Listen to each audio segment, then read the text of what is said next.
Olá pessoal, tudo bem? Eu vim aqui gravar essa aula sobre velocidade relativa, o tópico que ficou faltando do capítulo 2, né, sobre conceitos básicos de física. Antes da gente começar a falar propriamente da velocidade relativa, vamos fazer uma revisão, né, sobre movimento ou repouso. Quando que um corpo está em movimento, quando que um corpo está em repouso. Vamos fazer análise aqui dessa imagem, né? O que vocês têm aqui na imagem? Um moço sentado fora do ônibus, sentado no monte, e nós temos aqui os passageiros, dois passageiros, uma senhora e um senhor, e o motorista dentro do ônibus. Então, se eu fizer a seguinte pergunta para vocês, em relação ao motorista, ou seja, o motorista é meu referencial, os dois passageiros do ônibus estão em movimento ou estão em repouso? Se eu fizer uma análise aqui minuciosa, eu vou ver que a posição dos dois passageiros em relação ao motorista continua sempre a mesma, ela não muda. Então significa que os dois estão o quê? Em repouso em relação ao motorista, correto? Mas se eu trocar o meu referencial e agora, em relação ao moço que está sentado no monte, os dois passageiros estão em movimento. Por quê? Porque ao longo do tempo, a posição deles em relação a esse senhor sentado no monte, ela vai sendo alterada.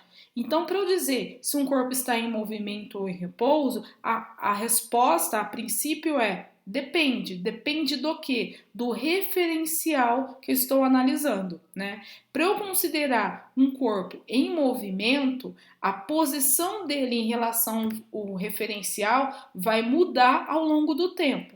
Para eu considerar um corpo em repouso, a posição dele em relação ao referencial não muda ao longo do tempo.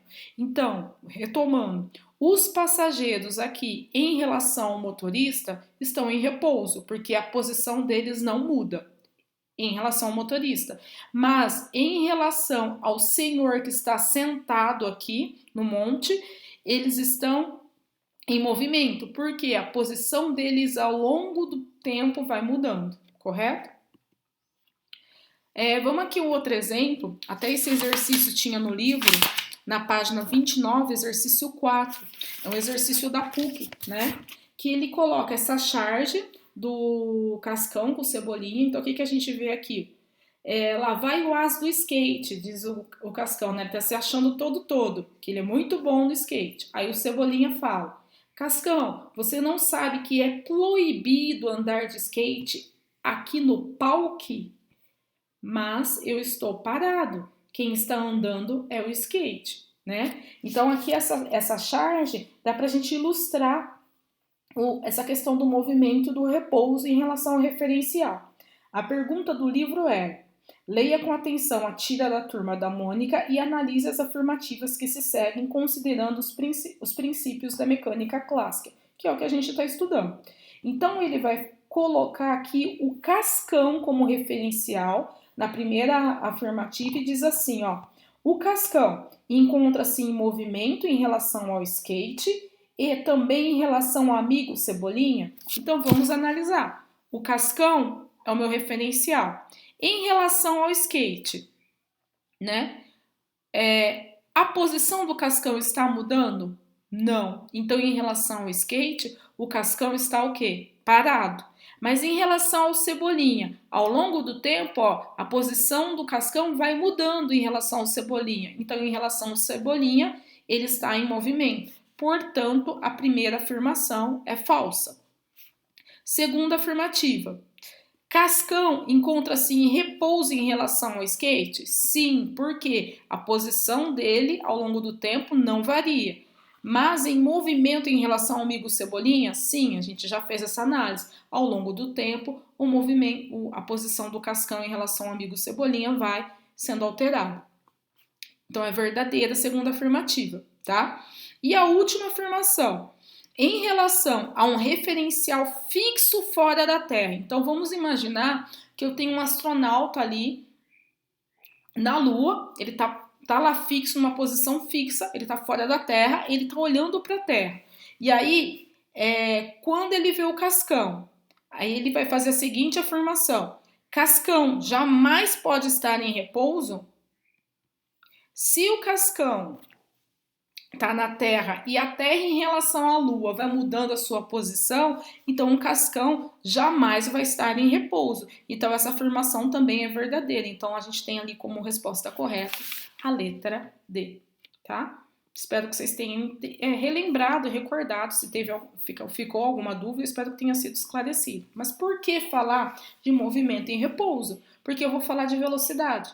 E para falar de velocidade, eu tenho que entender quando um corpo está se movimentando e quando o corpo está em repouso. Basicamente, o que é velocidade? Então, eu tenho esse carrinho aqui, né? Ele está indo na trajetória no sentido da direita.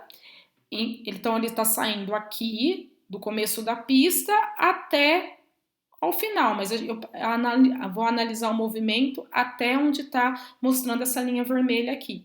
Então, ele percorreu 100 metros durante 20 segundos. Ou seja, durante 20 segundos, a posição dele foi alterada até ele completar essa trajetória e fez um deslocamento total ou percorreu uma distância total de 100 metros. Logo, ele está em movimento se eu considerar a árvore como meu referencial. Por quê? Porque aqui, ó, em relação à árvore, o carrinho está mudando a posição dele. Quando eu vou calcular a velocidade matematicamente é o cálculo do espaço percorrido ou da distância percorrida dividido pelo tempo que ele levou para fazer esse percurso, certo? E nesse caso aqui, a gente tem que a distância percorrida foi de 100 metros e o tempo que ele levou para percorrer 100 metros foi de 20 segundos. Então, como é que eu vou fazer o cálculo da velocidade? É pegar 100 metros e dividir por 20 segundos. 100 dividido por 20 é quanto? 5. Então, qual é a velocidade que esse carro andou? Ele andou 5 metros por segundo, o que significa que a cada 1 segundo ele avançou, ele andou 5 metros.